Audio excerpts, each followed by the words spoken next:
1991 TV YouTube-յան ալիքում ուղիղ խոսքն է բարև ձեզ։ Նախ մի փոքր, բայց կարևոր դիտարկում Իսրայել-ամերիկյան պատերազմի մասին։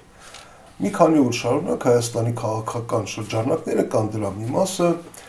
ցնծության մեջ էր, որ վերջապես բացահայտվել է ապացույցներ կամ որ Իսրայելը օգտագործել է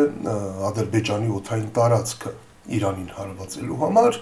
եւ Իրանի Իսլամական հեղափոխության պահապանների կորպուսն էլ արձանագրել է դա անգամ խոսել է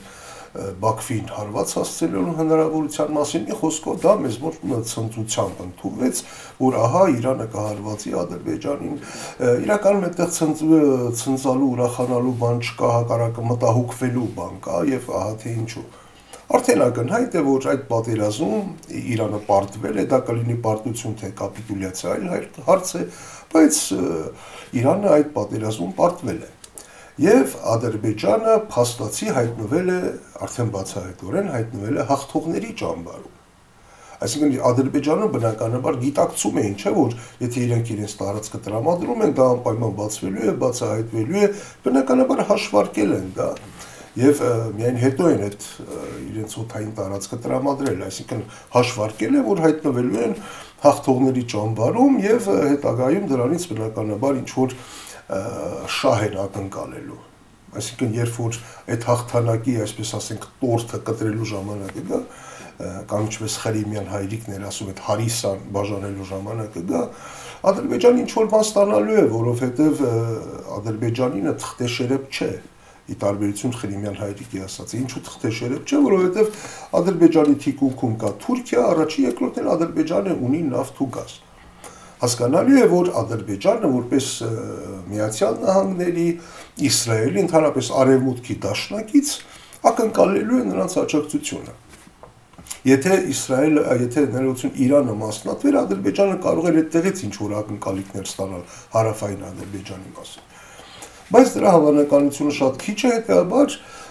Ադրբեջանը ինչ որ ակնկալիքներ է ունենալու մեր տարածաշրջանում հասկանալի է առաջին հերթին Հայաստանից։ Եվ Իսրայելը, Միացյալ Նահանգները, Արևմուտքը ընդհանրապես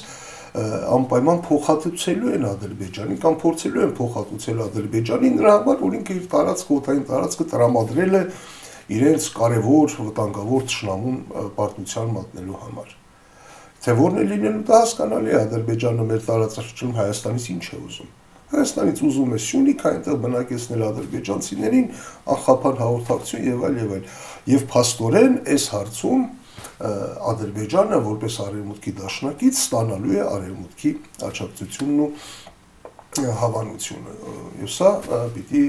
մեզ մտահոգի է ոչ թե ուրախացնի, սին հույսերով, չգիտեմ ինչերով։ Ինչևէ, հիմա խոսենք Նիկոլ Փաշինյանի Ստամբուլ կատարած այցի մասին։ Նա թե ինչ է խոսել Էրդողանի հետ առաջիկայում կերևա փակեն այդ ինֆորմացիաները, բայց այն ինչ ասեց նա Ստամբուլի հայ համայնքի հետ հանդիպման ժամանակ ուղղակի խայտարակություններ եւ խոսքը առաջին հերթին այդ վիշապի մասին այդ անհեթեթ անեկդոտ պատմելն ինչու անհեթեթ, որովհետեւ Նիկոլ Փաշինյանը փաստորեն Հայաստանը համեմատում է վիշապի հետ, իսկ Թուրքիան ու Ադրբեջանը ուրեմն քնարական հերոսներն են եւ փաստորեն ստացվում է, որ այդ մի քանի 100 տևած հայոց ցեղասպանությունը շարունակված մինչեւ Արցախի ամբողջական հայաթափում պարզապես թյուրիմացություն է եղել։ Ադրբեջանն ու Թուրքիան ընդհանրապես քնարական հերոսներ են եղել։ Պարզապես նրանց թվացել է, թե Հայաստանը իրենց ճանապարհը փակում է, թյուրիմացիայի արդյունքում եկել անդադ մեր գլուխը կտրել են։ Իրենք մեղավոր չեն Հայաստանն էլ Հայաստանի իշխանություններն էլ չեն ֆայմել, ասեն, բայց ինչ ես մեր գլուխը կտրում, եկեք մեր ճանապարհով անցեք։ Այսինքն սա թյուրիմացիան արդյունք է եղել, ըստ Նիկոլ Փաշինյանի։ Հասկանում եք, սա փաստորեն նա ոչ միայն հրաժարվում է ցեղասպանությունից, այլև դրա մեղքը բարդում է մեզ վրա, ասում է մենք ենք մեղավոր վիշապ, մեզ վիշապի պես ենք պահել, բայց ինչ եկեք ինչ ուզում եք արեք։ Ինչ վերաբերում է այդ անեկդոտին, մի այսպիսի անեկդոտ էլ կա, էլի վիշապի հետ չի կապված, բայց կապված է Թուրքիայի հետ, ուրեմն ռուս աղջիկը, ռուսաստանցի աղջիկը ինչ որ գործակալության միջոցով մեկնում է Ստամբուլ, որպեսզի ըստ պայմանագրի աշխատի ծերանոցում, որպես դայակ, հետո մի քանի ամիս հետո ընկերուհուն նամակ է գրում։ Լսում ասում է հայտարարություն է, հենց որ հասա Ստամբուլ փոխանակ գան, ինչպես կարգն է, ինչպես ընդունված է, անձնագիրս խլեն, փաստաթղթերս խլեն, հեռախոսս խլեն, ինձ էլ տանեն հասարակած տուն, այդ ապուշտները ինձ իսկականից էլ տարել են ծերանոցում դայակ եմ աշխատում։ Հիմա Նիկոլ Փաշինյանի ասած սա է, ասում է թուրքերին, ասում է եղբայր, ինչու եք մեզ գոտորում։ Պետք չի մեր նկատմամբ բռնություններ գիրան, առանց էլ մեզ հետ ինչ ուզում եք արեք, մենք համաձայն ենք։ Այսինքն նա դա ձևակերպում է ոչ միայն ցեղասպանության, այլև ասում է եկեք սկսենք հա զրոյական կետից հայ-թուրքական հարաբերությունների դեպքում, դե Արցախի դեպքում հիշում ենք ինչ եղավ, երբ սկսեց զրոյական կետից, Արցախը չկա, հիմա ասում է եկեք հայ-թուրքական հարաբերությունները սկսենք զրոյական կետից։ Մի կողմ թողնենք բարոյական հարցերը, սա պարզապես կոպիտ սխալ է։ Ինչու է կոպիտ սխալ, որովհետև եթե Նիկոլ Փաշինյանին թվում է, թե այ հենց որ մենք հարաբերությունները սկսենք զրոյական կետից, Թուրքիան ու Ադրբեջանն են համաձայնվելու եւ սկսելու են զրոյական կետից։ Ոչ, դա այդպես չի, դա երևաց հենց իր այդ հայտարարության հաջորդ օր, երբ իսլամական համագործակցության երկրները Ադրբեջանի առաջարկած փաստաթղթերը ընդունեցին եւ այսինքն եթե մենք հրաժարվում ենք հայոց ցեղասպանությունից, դա չի նշանակում, թե իրենք էլ են հրաժարվում։ Այդ փաստաթղթում նրանք հստակ խոսում են Խոջալույի ցեղասպանության մասին։ Եթե Հայաստանի իշխանությունները ասում են ոչինչ, որ դուք մեր Արցախում մեր պատմական հուշարձանները ոչնչացնում եք կամ Թուրքիայի տարածքում, եկեք մոռանանք, ոչ։ Նրանք չեն մոռանում, նրանք խոսում են այն մասին, որ Հայաստանը 30 տարի շարունակ Ադրբեջանի տարածքում ոչնչացրել է իսլամական մշակույթի հուշարձանները եւ խոսում են փոխհատուցման մասին։ Եթե մենք ասում ենք, որ Արաքսից այն կողմ Թուրքիա է, դա չի նշանակում, թե իրենք ընդունում են մեր տարածքային ամբողջականությունը, ոչ, նրանք միևնույն է խոսում են այսպես կոչված արևմտյան Ադրբեջան, ադրբեջանցիների վերադարձի իրավունքի մասին։ Եթե մենք խոսում ենք, որ այդ բռնի տեղահանություն, ցեղասպանություն այդ ամեն ինչ մոռանալու մասին, բայց իրենք չեն մոռանում։ Իրենք խոսում են այն մասին, որ Հայաստանի տարածքից բռնությամբ, սպառնալիքներով ադրբեջանցիներին էթնիկ զտումների է ենթարկել։ Այսինքն, եթե Հայաստանը հրաժարվում է իր իրավունքներից այն հույսով, թե Թուրքիան ու Ադրբեջանն էլ կհրաժարվեն իրենց պահանջներից, ապա չարաչար սխալվում է եւ դա երևում է արդեն հիմա։ Հիմա արդեն Ադրբեջանը հստակ պահանջ է ներկայացնում Հայաստանին, Ալիևի ելույթով ասում է ադրբեջանցիների վերադարձը իրենց հայրենիք, Հայաստանի մասին է խոսում, դա խաղաղության հաստատման կարևորագույն նախապայման է, կարևորագույն նախապայման։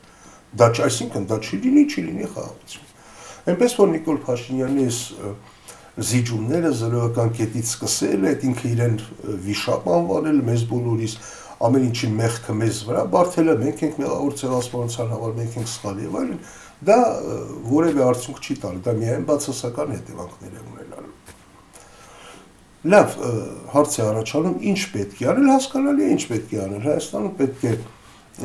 իշխանափոխություն իրականացնել եւ նոր իշխանությունները, ովքեր էլ դրանք լինեն, այո, պիտի փորձեն կարգավորել հարաբերությունները հարևանների հետ, առաջին հերթին Թուրքիայի հետ։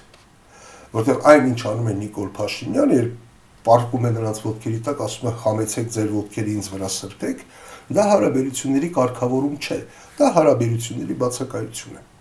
Հարաբերությունների կարգավորումը այդպես չի լինում, ճորտի եւ ստրուկի եւ ստրկատիրոջ միջև հարաբերություններ չեն լինում։ Պետք է այդ հարաբերությունները կարգավորել, իսկապես փորձելով այնքան ինչքան հնարավոր է արժանապատիվ եւ ոչ թե ասել մենք ամեն ինչի պատրաստ ենք, համեցեք, եկեք մեզ հետ ինչ ուզում եք արեք միայն առանց բռնության։ Այդպես հարաբերություններ չեն կարգավորվում։ Լավ, իսկ ինչպես հասնել իշխանափոխության, սա առաջկայում այս թեմաներին, այս թեմային ես ավելի հանգամանոր ենք անդրադառնում, բայց առայժմ միայն մի դիտարկում։ Սամվել Կարապետյանը, որ հիմա բանտում է, քաղաքական հայտ ներկայացրեց, շատ լուրջ հայտ ներկայացրեց, բայց արդեն հասցրել է մի իմ կարծիքով բավականին լուրջ սխալ անել։ Նա հայտարարեց, որ նախ քարոզչության մասին է խոսքը։ Նա հայտարարում է, որ տիտղոսակիր ընդդիմության այդ հերոս պատգամավորների աջակցության մասին, զուգահեռաբար նրա քարոզչական թիմը աշխատանքներ է տանում Ռուսաստանում, այնտեղ հսկայական պաստառներ են, որ Սփյուռքը, այսինքն Մոսկվայի Ռուսաստանի հայաման խաչակցում է Սամվել Կարապետյանի նրա կողքին է եւ այլն, ասեմ թե ինչու է սխալ։ Սամվել Կարապետյանին եթե թվում է թե իր հիմնական քաղաքական